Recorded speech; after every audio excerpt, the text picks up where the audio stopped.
Olá, meus queridos irmãos e irmãs, que alegria estarmos em mais um episódio do nosso Pastoreando. Seja muito bem-vindo para esse nosso encontro semanal. E hoje nós temos a alegria de ter aqui conosco o Padre Ryan, que veio bater papo aqui hoje conosco. Seja muito bem-vindo, Padre Ryan. Padre Everton, é um prazer, estamos juntos também para todo mundo que está nos acompanhando. É a primeira vez aqui no Pastoreando, mas eu tenho certeza que vai ser uma conversa muito boa. Que bom, nós deixamos o Padre Ryan para o final do ano, porque nós estamos agora nessa semana, nós vamos celebrar o Dia Mundial do Pobre, sim, né? Sim. E o Padre Ryan tem um trabalho muito especial com relação a isso na nossa diocese, não é isso? O Padre Ryan é o vigário episcopal para a caridade social. O que é isso, Padre Ryan? Aliás, eu acho que a gente tem que aproveitar, né? O que é um vigário episcopal? Que tanto a sua função quanto a minha aqui da diocese, que significa que o bispo tem alguma preocupação específica, alguma preocupação importante, e aí cria para isso um vicariato. E aí o vigário episcopal vai atuar em nome do bispo para aquela realidade. Então, no meu caso, é a realidade da caridade social, a pastoral da nossa diocese, mas para quem está nos assistindo, nós trabalhamos muito em conjunto, porque a caridade social também é pastoral na nossa igreja. Agora, talvez a questão da caridade social seja um pouquinho mais diferente, né, para a gente estar compreendendo. E eu diria assim, a caridade social é o amor cristão que nós expressamos na realidade social em que nós vivemos. Então nós olhamos a questão dos nossos bairros, a questão das nossas famílias, das pessoas, e aí a gente olha, diante dessa realidade social, como deve ser o nosso amor cristão ao serviço da caridade. E aí é interessante quando a gente fala disso, porque essa dimensão do social para o cristianismo, sim, é muito importante. Hoje existe muita polêmica em torno disso, né? Então, às vezes, quando a gente começa a falar da realidade social, dos desafios, das injustiças que existem na sociedade, às vezes alguns grupos ficam meio assim, não gostam muito, porque acham que a igreja só tem que se envolver com coisas ligadas à fé. Mas quer uma coisa mais ligada com a fé do que esses desafios que põem em risco a vida humana, né? Então, assim, não tem como a gente desligar a dimensão social da dinâmica de fé, não é isso? Exatamente. Eu fico recordando o início da igreja, né? Nós, às vezes, na nossa memória mais recente, no Brasil Império, a igreja e o Estado caminhavam juntos, a igreja, inclusive, era financiada pelo Estado. Então, muitas vezes não se tinha essa percepção de que se tivesse passando necessidade ou tivesse realidades sociais muito gritantes, apesar do que, mesmo nesse período mais recente, a igreja denunciou por muitos dos seus ministros e leigos contra a escravidão, contra o abuso, né, de todas as formas. Mas se nós voltarmos lá no início do cristianismo, o que a gente encontra? Os cristãos se organizavam para enterrar os mortos, né? Mesmo que não fosse uma pessoa da comunidade, especialmente os mais pobres, as pessoas escravizadas, elas eram deixadas na rua. Então os cristãos se organizavam para dar um enterro digno. Os cristãos se juntavam para fazer o resgate das pessoas escravizadas, para elas poderem voltar ao convívio social. Foi através do amor cristão que surgiram os hospitais, as escolas, né, o cuidado com as pessoas de doença mental. Ao longo, tudo hoje que a gente vê institucionalizado na política pública da saúde, da assistência social, na realidade essas coisas começaram na prática da igreja. Então sempre a fé, ela foi vivida nesse meio da realidade onde nós vivemos, que é uma realidade também social. Eu acho que uma palavra importante da gente resgatar são as periferias geográficas e existenciais que tanto falava o Papa Francisco.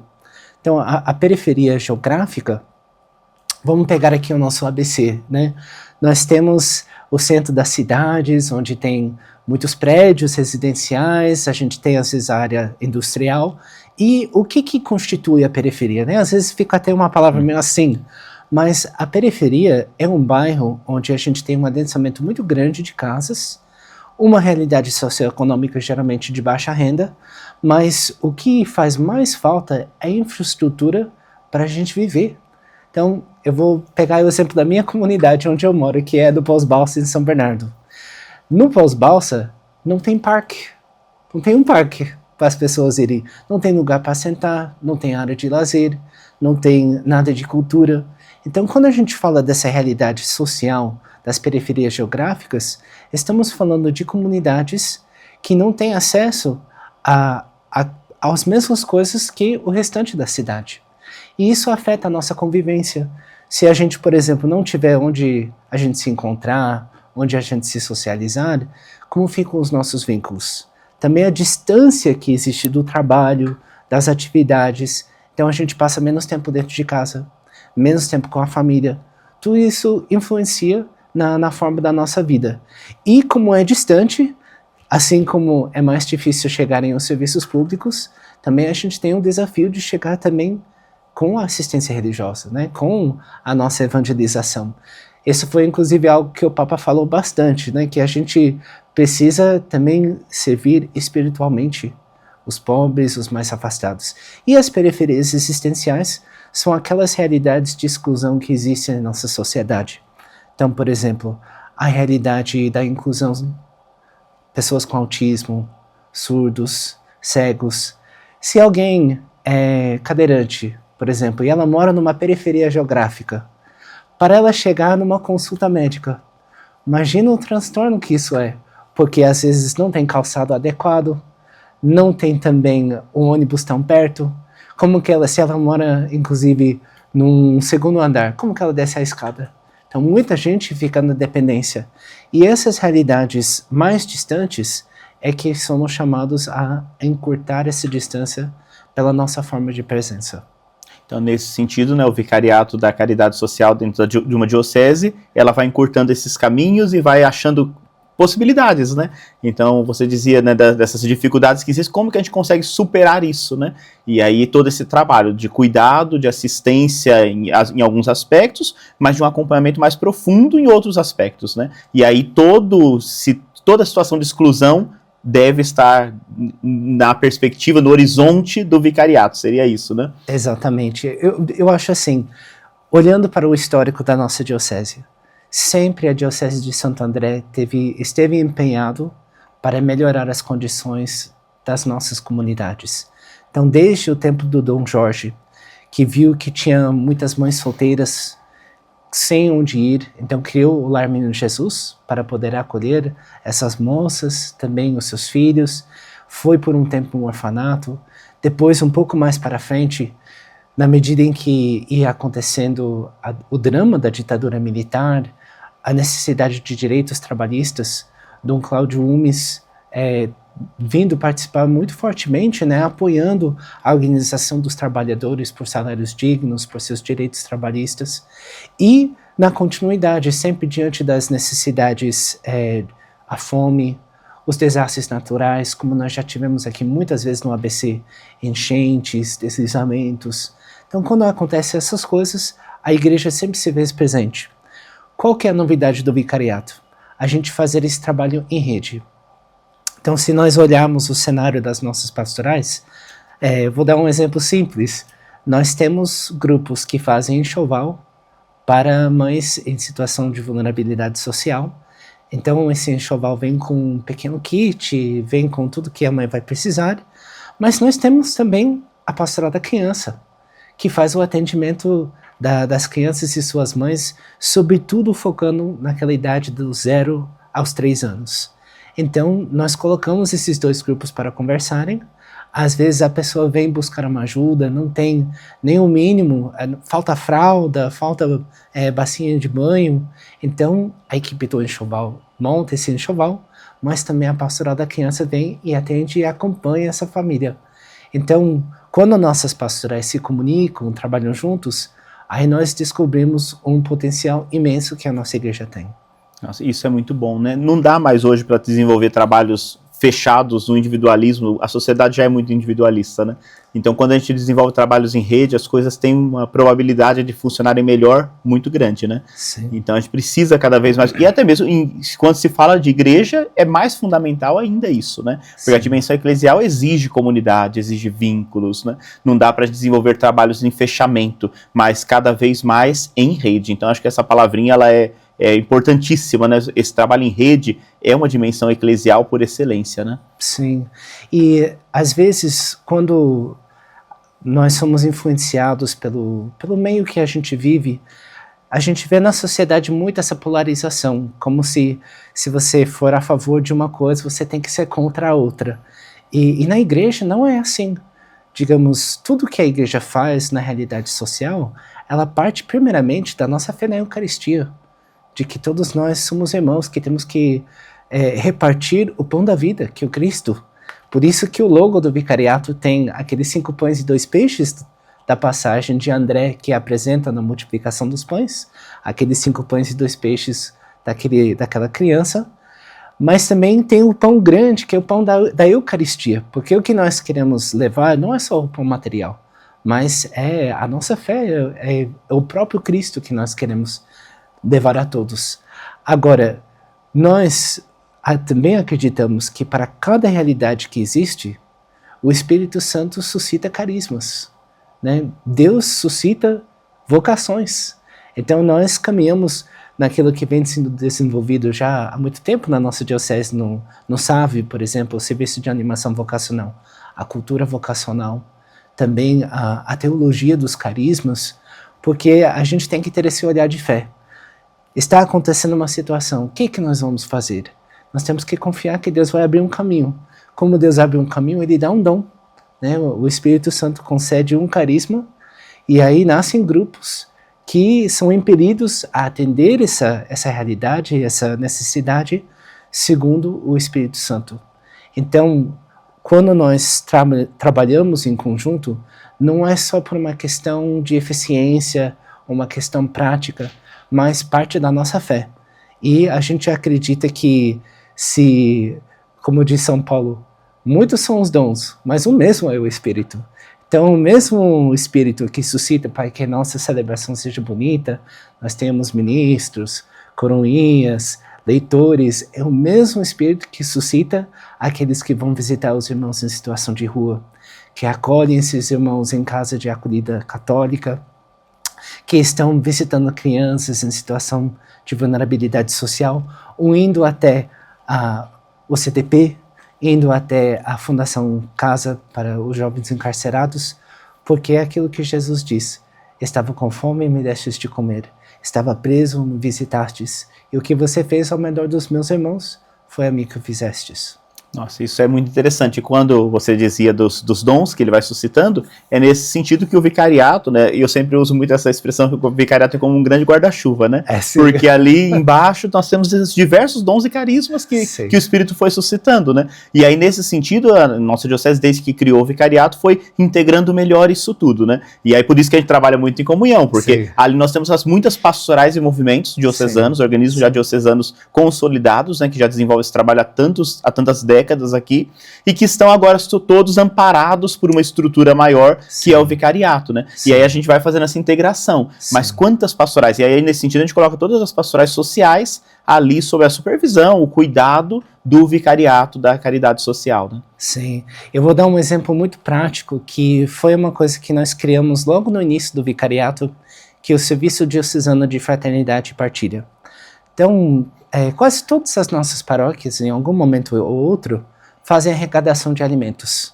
E mesmo aquelas paróquias onde não tem um trabalho ali com a pastoral social, faz campanha ocasionalmente para poder socorrer diversas necessidades. Aí nós pensamos, bom, cada uma dessas comunidades está trabalhando de maneira isolada. Nós precisamos algo em nível diocesano para poder fazer com que as doações cheguem aonde mais precisa. Porque também a gente tem muitos grupos, por exemplo, grupos que fazem visita às pessoas em situação de rua.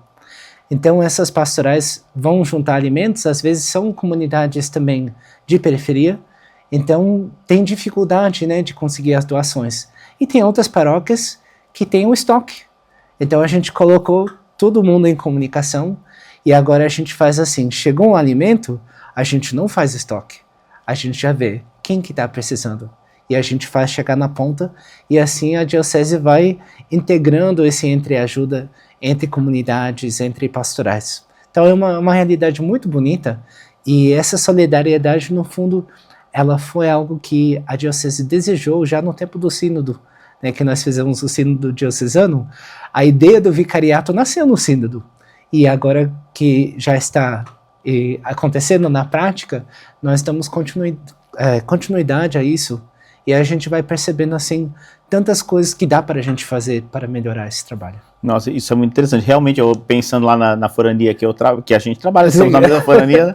Mas assim, a Anchieta tem muitos cantos grandes ali, né? E realmente, né? Quantas vezes as outras foranias, paróquias mais centrais, São Caetano, né? Que às vezes realmente tem alimentos a mais, né? Exato. E quanto acontece essa troca, né? Lá na minha paróquia, muitas vezes, tem muitas famílias, né? Também tem a pastoral do migrante, e aí às vezes desenvolve, precisa um pouco mais. E às vezes tem época do mês, finalzinho de mês, que falta, né? E aí essa entreajuda, eu vejo eles lá nos grupos, né, se movimentando e se ajudando para que não falte, né, para que todo mundo possa colocar os seus dons a serviço. Sim. E a gente possa fazer um trabalho cada vez mais eficaz, né? Então acho que isso é muito bonito, são iniciativas que vão surgindo ali e que vão enriquecendo cada vez mais esse trabalho e criando também comunhão entre os agentes, né? Sim. Eu acho que nesse sentido entra um tema que é interessante, né? Os agentes que trabalham nas pastorais sociais, às vezes, nessa sociedade que a gente está vivendo hoje, de tanto polarismo, né? Às vezes, polaridades, a gente vê essas dificuldades, são meio colocadas de lado, né? Parece que não são católicos mesmo, fervorosos, porque trabalham com o social, né? Então, às vezes, existem divisões na comunidade, né? A pessoa que trabalha no social, na pastoral da caridade, ele não é muito firme, não, é mais firme que é da liturgia, o que é. E, às vezes, acontecem esses problemas. E a gente tem que superar isso, né? Porque são dimensões diferentes de um mesmo serviço, né? O serviço é o Cristo, a Eucaristia, né? Sim. Papa Bento XVI, ele trazia algo muito, muito importante quando ele falava da vida cristã. Ele dizia, pegando dos Atos dos Apóstolos, que diz aquele pequeno trecho quando vai descrever a primeira comunidade, que eles eram perseverantes na oração, na fração do pão, no serviço da caridade e na koinonia, né? Na comunhão fraterna. E essas 4 dimensões que nós temos é a oração, o anúncio da palavra, o serviço da caridade e a comunhão fraterna é o que faz a gente ser cristão. São os 4 pilares da vida cristã. E quando a gente fala, por exemplo, da catequese como iniciação cristã, não é só iniciação na doutrina, mas é também iniciação na caridade, iniciação no anúncio, iniciação na vida de comunhão. Então, esse aspecto social da nossa pastoral, ele não é algo acessório ou secundário, é algo essencial do cristianismo. Agora, como é que a gente faz isso? Como o Dom Pedro gosta de dizer, nós não fazemos as coisas de qualquer jeito, nós temos que organizar. Então as pastorais, elas têm diretrizes, elas estudam, elas olham a realidade social, elas vão se aprofundando também, a gente olha os dados. Por exemplo, quando nós olhamos aqui para o ABC, nós vemos pessoas morando em situação de rua, temos muitos assentamentos irregulares, até em lugares insalubres, em cima de lixão desativado, ou na beira de córrego, que não é córrego limpo, né? Às vezes corre esgoto ali, a gente vê que não poderia estar ali aquelas pessoas. Mas como está a política de habitação nas nossas cidades? Será que tem moradia para todos? Então, em tempos recentes, tem se criado mais projetos de moradia, mas ainda nós temos um déficit de moradia em todo o ABC. Agora a pessoa pode dizer, mas isso é política. É política sim, mas é uma política que a igreja participa não como a ideologia de um partido, mas buscando o bem comum. E o bem comum nós fazemos também enquanto sociedade civil. Então nossos leigos, que são membros de pastorais, que estão vendo essa realidade na ponta, não vão falar nada, né? Vão se omitir quando chegar a hora de discutir isso nas nossas cidades. Então, a relação entre fé e política, ela não deve ser vista como 2 esferas que não têm nada a ver. E é claro, a igreja não tem partido, né? Os cristãos têm que discernir na sua realidade qual que é o melhor caminho. Quem colocar na balança não tem partido perfeito, mas o engajamento na nossa sociedade, ela é uma consequência natural desse trabalho que nós fazemos.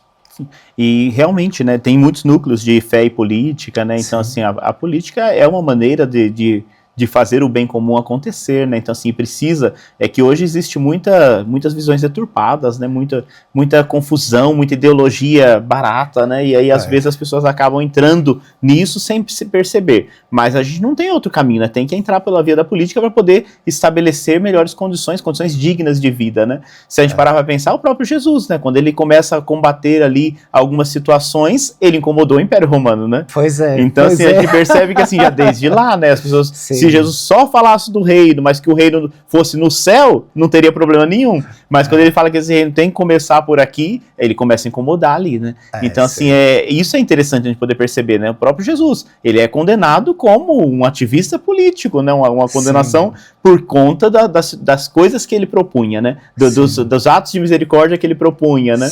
Então, e a igreja não pode fugir disso ainda hoje, né? Exatamente. Vou dar 2 exemplos muito simples de como as pastorais participam da política, às vezes a gente fala isso, a pessoa pensa, a pastoral participa da política? Como pode? Mas vocês vão ver que a hora que eu terminar de explicar, você vai falar assim, mas é isso mesmo, né? Então, a pastoral da saúde faz visita tanto nos hospitais, quanto também nas famílias. E, às vezes, falta remédio no UBS, remédios básicos, de hipertensão, de diabetes. Então, o que acontece? A pastoral da saúde, no nível forâneo, na sua organização, ela sempre delega algumas pessoas para participar do Conselho de Saúde do município. E aí, quando falta remédio, vai lá no conselho, que é Nossas Políticas Públicas do Brasil, onde as coisas não são discutidas só dentro do governo, mas também com a sociedade. E fala assim, na nossa experiência, constatamos que está faltando esse remédio. E o remédio chega, graças a Deus. A mesma coisa a pastoral da criança. Se a pastoral da criança começa a visitar uma localidade e percebe que as crianças não estão sendo vacinadas, por exemplo, né, contra rubéola, contra sarampo, né, essas que causam alta mortalidade infantil. Então também indica lá no UBS, integre-se com o Conselho Municipal de Saúde e fala assim, olha, tá faltando atender essa região. Então isso é participação na política. Agora isso não é eleger candidato, né? Não é falar que um é melhor do que o outro, mas é por isso que a gente precisa esclarecer mesmo, né? Em que sentido que nós falamos de política? Que política não é só eleger candidatos, mas política é trabalhar pelo bem comum. A igreja pode arrumar remédio para uma pessoa? Pode. E nós fazemos isso muito, né? Às vezes falta um remédio ou outro, pessoas de baixa renda, o remédio é caro. Então a diocese faz um trabalho assim de integração para socorrer essas necessidades pontuais. Mas se estiver faltando um remédio no bairro inteiro, isso é uma questão de política. E aí nós vamos ficar calados e falar assim, não, a gente não mexe com isso. Então, é assim que o vicariato também integra essa realidade mais da nossa sociedade civil. Isso é interessante, é por isso que a gente comentava, né, que a igreja não tem partido, justamente por conta disso, porque para nós pouco importa quem que é o prefeito, quem que é, né, assim, ele foi eleito, ele está ali, né, mas se ele é do partido A, B ou C, para nós não é importante. O importante é que políticas que está desenvolvendo, a gente precisa ter diálogo, é por isso que a gente não tem partido, né? Porque não tendo partido, a gente pode dialogar com qualquer um que seja, né? Então mudou a prefeitura, mudou a equipe, mudaram os vereadores, mas a gente precisa estabelecer diálogo, vínculo, porque as necessidades vão continuar brotando, né? E elas precisam ser solucionadas, independentemente da ideologia da pessoa que está à frente, né? Então acho que isso é muito bom da gente ter claro, né? Porque quando a gente está dialogando, e tem gente que acha, né? Nossa, o padre Ryan estava lá conversando com o prefeito X. Ele é daquele... Não, ele vai conversar com todos os prefeitos dos 7 municípios, né? Então isso é muito importante a gente poder ter, porque... E todos os padres, né? Não só o padre Ryan, né? Todos nós. A gente tem demandas que surgem nas paróquias, a gente precisa marcar audiência e conversar, porque faz parte, né? Essa relação e esse diálogo do religioso com o bem público também, né? Sim. Eu até traria isso também para dentro da dinâmica das nossas paróquias, porque às vezes acontece que o primeiro lugar onde uma realidade é percebida é dentro de uma pastoral, mas isso precisa também chegar na paróquia para um bem comum. Então vou dar um exemplo que tem surgido muito na catequese, que faz parte desse grande guarda-chuva do vicariato, que é o setor inclusão. Então nós temos uma participação cada vez mais crescente de pessoas no espectro de autismo. E a pessoa com autismo, né, são muitas as formas de manifestar o autismo, mas uma das coisas que é bastante comum é que se incomode com barulho alto. E o som das nossas comunidades, às vezes, né, sobretudo a galera mais jovem gosta de aumentar o som dos instrumentos. Então eu comecei a reparar, às vezes a gente vai celebrar missa em alguma comunidade ou outra, que algumas comunidades já estão com aqueles tapa-ouvido, né, os fones de trabalho industrial praticamente. Agora, quando isso vem para a organização pastoral, então o setor inclusão faz formação em parceria com a catequese, né, a catequese também vai avisando quem que precisa saber disso. A pastoral da acolhida, o CPP da paróquia, às vezes o CAEP, porque pode ser, olha, a gente chegou aqui uma pessoa cadeirante, não conseguiu entrar na nossa igreja, não conseguiu usar o banheiro. Como que a gente vai fazer? Isso passa por reforma das nossas estruturas. Então, as questões da caridade, elas permeiam a vida da comunidade. E elas precisam também ser resolvidas não somente no individual, que, como eu disse, né, não é que a gente não faça isso, mas o trabalho em conjunto é para a gente resolver no geral. Então, que todas as paróquias tenham acessibilidade, né? Que todas as paróquias tenham um banheiro adaptado, porque imagine se você já foi num lugar e tá passando aquele aperto, não tem banheiro, é um desespero. Agora, imagina a igreja, que deve ser a casa de todos, foi projetado sem pensar nesses fiéis, né? Então, como dizia o Papa Francisco, é uma conversão. É uma conversão que nós precisamos ter.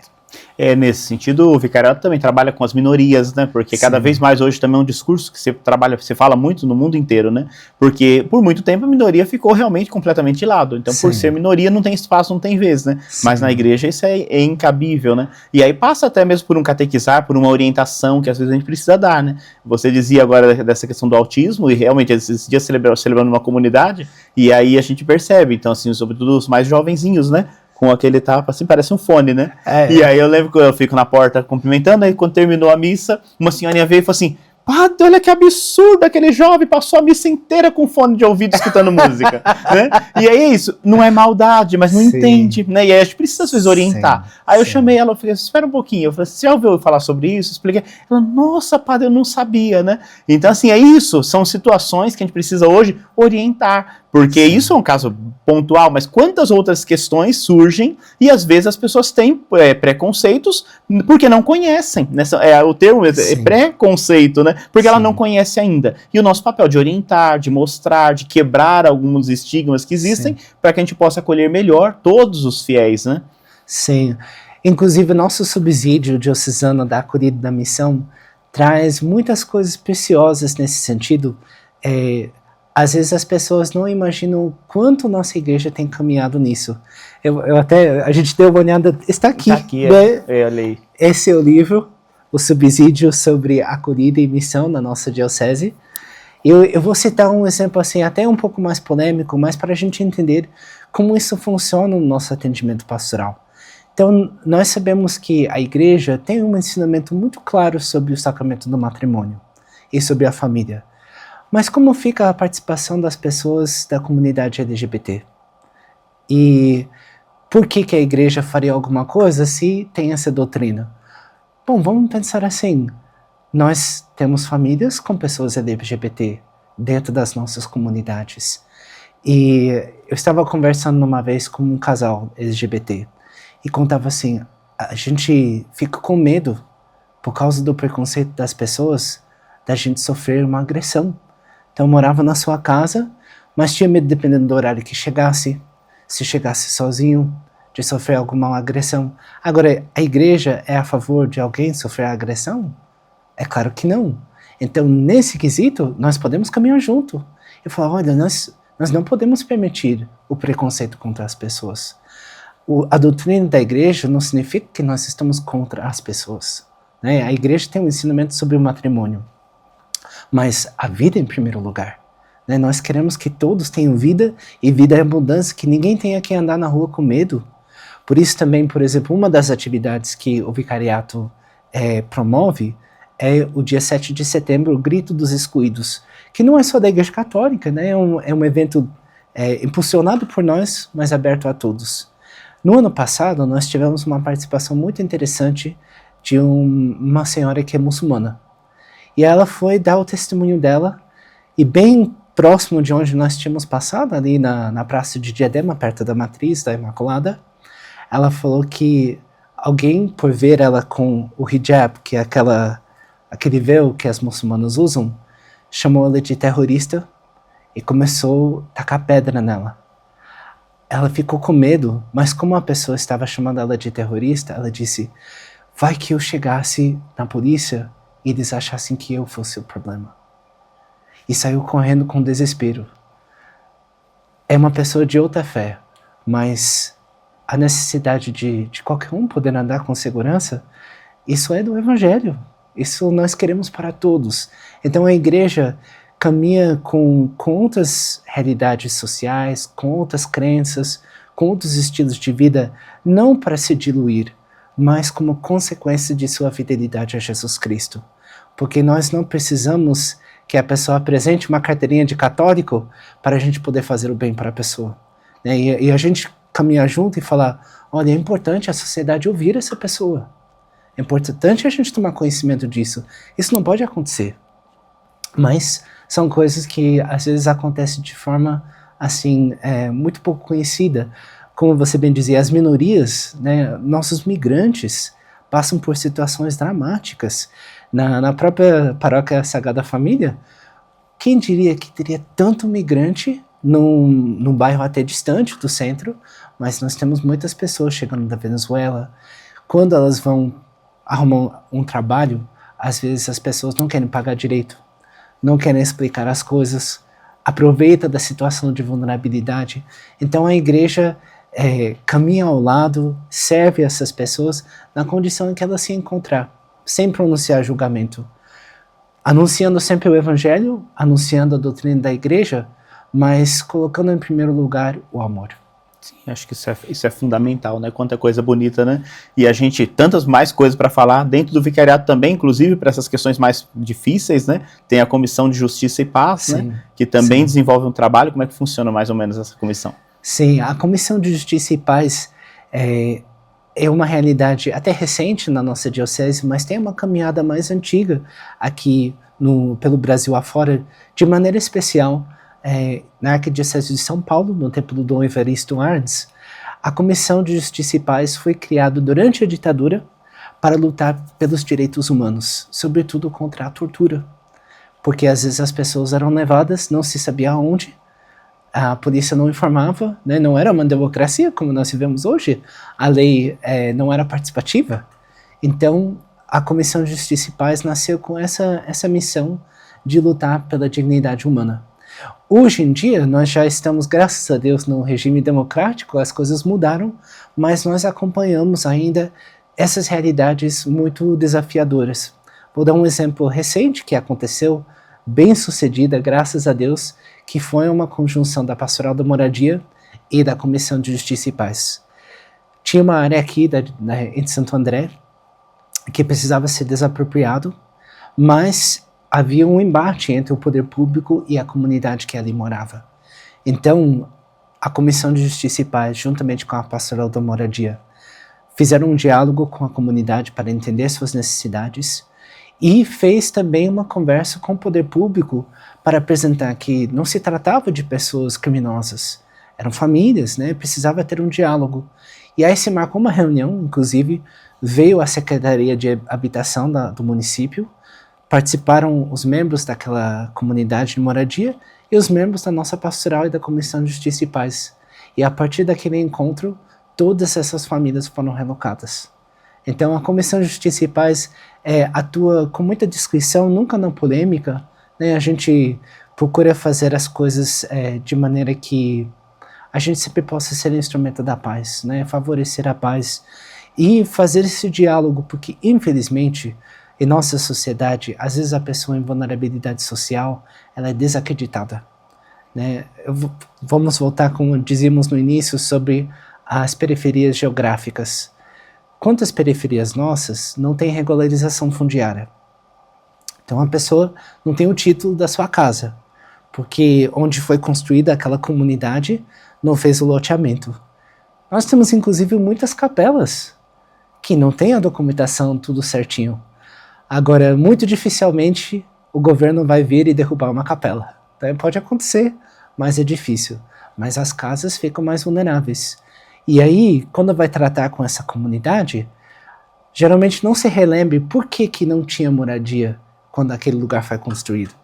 Né? Por que não foi pensado onde ia morar os trabalhadores da Volks, né, das outras montadoras aqui do ABC, na década de 70, na década de 80, quando essas comunidades surgiram. Mas se coloca, olha, essas pessoas são invasoras, elas não querem pagar o imposto, elas não querem pagar a água e a luz, mas muita gente ignora que, inclusive, para você pagar a luz e a água, a prefeitura tem que reconhecer o seu domicílio. E se a prefeitura não reconhecer, as empresas que fornecem o serviço também não podem ligar o relógio. Então, as situações são complexas e a Comissão de Justiça e Paz justamente faz esse trabalho de acompanhamento, de mediação e informar a nossa igreja, também a nossa diocese, porque nós não queremos apoiar nada que seja de cunho criminal, né, de cunho errado. Mas a gente faz essa apuração com muito critério. Que bom, tá vendo quanta coisa interessante, né? E tantas mais, a gente poderia passar o dia inteiro conversando sobre esses assuntos, né? Mas o que nos chamou a atenção para conversarmos foi porque vamos celebrar agora, nesses próximos dias, o Dia Mundial do Pobre, né? Sim. E aí isso foi uma iniciativa do Papa Francisco. Sim. E aí, nesse sentido, é interessante a gente falar, porque assim, a igreja não faz caridade social só no Dia do Pobre, né? Uma vez no ano. Mas uma vez no ano é um momento celebrativo. Qual foi a ideia do Papa quando ele convocou isso, né? E como que a gente vivencia isso aqui na nossa diocese? Vamos conversar um pouquinho sobre isso para a gente ir amarrando nossas conversas, né? Sim. Nós temos na igreja as datas comemorativas para celebrar e nós temos as datas comemorativas também para se conscientizar. Então, o 1º de janeiro, por exemplo, que é o Dia Mundial da Paz. Nós celebramos, mas tem paz no mundo? Né? Nós temos várias guerras acontecendo, mas a gente se conscientiza da necessidade de sermos instrumentos da paz nesse dia. De maneira semelhante, o Dia Mundial dos Pobres não é um dia da gente exaltar a pobreza, mas é um dia de conscientizarmos do nosso chamado cristão de servir os mais pobres, né? De fazer essa opção preferencial, que não é uma opção excludente, mas assim como eu gosto de usar esse exemplo, a fila preferencial no banco. Por que a gente dá preferência para algumas pessoas? Porque senão elas não chegam. Né? Nós temos que criar as condições para que elas estejam atendidas, assim como todos os outros. Então a opção preferencial pelos pobres não é uma, digamos, uma ideologia, uma injustiça, mas é um reconhecimento que para que o evangelho seja anunciado a estes, nós temos que fazer um esforço intencional, direcionado. E o Dia Mundial dos Pobres é sempre acompanhado por uma reflexão do Papa. Este ano, por exemplo, o Papa Leão fez essa reflexão sobre a esperança, para já caminhar junto com o ano jubilar que nós estamos vivendo. E no Dia do Mundial dos Pobres, a igreja no mundo inteiro é chamada a rezar por aqueles que sofrem a pobreza, a se conscientizar das realidades de vulnerabilidade social, de pobreza em seu próprio território e também para se colocar a serviço em gestos concretos. Então, na nossa diocese já vamos para 6 anos que nós fazemos isso em nível forâneo.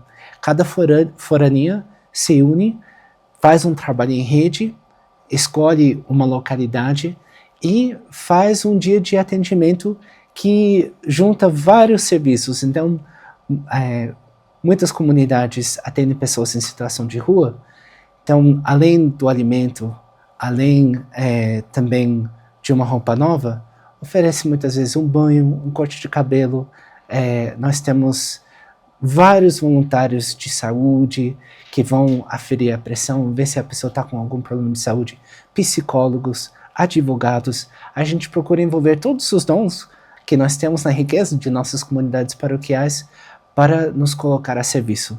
Então, no Dia Mundial do Pobre, é um marco onde a gente põe em evidência aquilo que nós queremos no vicariato viver todos os dias.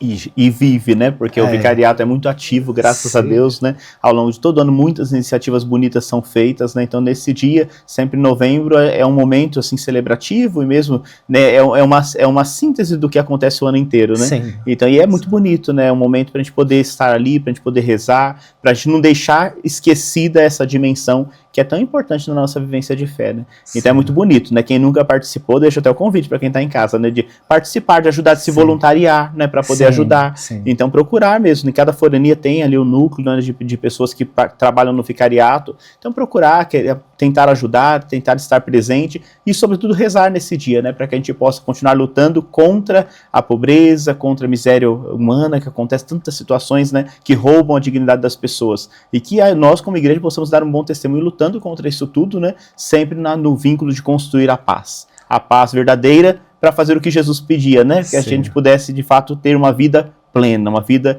em abundância e não situações tão tristes que a gente assiste hoje, infelizmente, né, na nossa sociedade. Sim, e aproveito para fazer um convite para quem eventualmente possa vir a participar ou passar no Dia Mundial dos Pobres. Nosso sonho no vicariato é que toda a comunidade seja um lugar de acolhida dos mais pobres. Então, não somente a pastoral que vai lá fazer o trabalho, mas digamos que a pastoral vai visitar alguém que está dormindo na rua e fala assim: meu irmão, Jesus te ama. Você é um filho querido de Deus. E essa pessoa toma coragem, ela vai, fala assim, vou entrar na igreja. Só que quando ela chegar lá, as pessoas olham torto, alguém começa a seguir ela, alguém começa a querer tirar ela de dentro da igreja. Aí como que ela vai se encontrar com Jesus? Então não apenas a pastoral, mas a totalidade da comunidade tem que ser de um coração, de um só espírito, de uma só mente sobre essa necessidade. Então quem dera que todo mundo que é atendido pelas nossas pastorais também encontrasse nos demais paroquianos um reflexo da ternura de Jesus, da acolhida de Jesus. É por isso que existe o vicariato, a gente diz, caridade significa o amor. Né? Caridade não é dar esmola, caridade é amar o próximo. E quando a gente ama o próximo, não é só de uma pastoral que faça o trabalho, mas de toda a comunidade que fala assim, que bom que você chegou, meu irmão, vamos ali conversar com Jesus, né? Vamos acolher essa pessoa em meio à nossa comunidade. Coisa boa, que gostoso a gente conversar sobre isso, né? Mas infelizmente o tempo é curto para a gente conversar de tudo, então eu convido agora a gente concluir nossa conversa, né? E deixar mesmo esse convite para o nosso povo, abrir, né? Fazer um momento de oração, né? Pedir o Padre Rai rezar conosco e nos dar a bênção para poder concluir esse momento e já consagrarmos aí o Dia Mundial dos Pobres, né? Que aconteça tudo na Santa Paz e que a gente possa ter um momento bonito, mesmo de integração, de solidariedade, mesmo de fraternidade entre todos nós. Sim. Então vamos começar em nome do Pai, e do Filho, e do Espírito Santo. Amém. Pai de bondade, que colocastes no coração da Igreja o coração de Jesus na fonte da Eucaristia, que nos comunica sempre de modo renovado o teu amor, leva-nos ao encontro dos seus filhos mais esquecidos, dos mais pobres, dos mais abandonados, aqueles que precisam conhecer a tua ternura e o teu amor. Que a totalidade da tua igreja seja esse rosto misericordioso e terno de teu Filho Jesus, do qual somos o corpo místico. Inspirai-nos palavras e ações para aliviarmos os sofrimentos de nossos irmãos e irmãs. Dai-nos força, protegei-nos de todos os males e conduzi-nos para que a nossa caridade possa construir um mundo cada vez mais próximo ao teu reino eterno. Por Cristo, Senhor. Amém. E vamos agora pedir a bênção de Deus sobre todos os que nos acompanham. O Senhor esteja convosco. Ele está no meio de nós. Pela intercessão de Nossa Senhora do Carmo e de Santo André Apóstolo, abençoe-vos Deus Todo-Poderoso, o Pai e o Filho e o Espírito Santo. Amém. Amém. Muito obrigado, Padre Rai, pela sua presença, seja sempre muito bem-vindo aqui. E queria também agradecer a cada um de vocês que ficaram aqui na nossa companhia, para podermos nos encontrar novamente a semana que vem, em mais um episódio do nosso Pastoreando.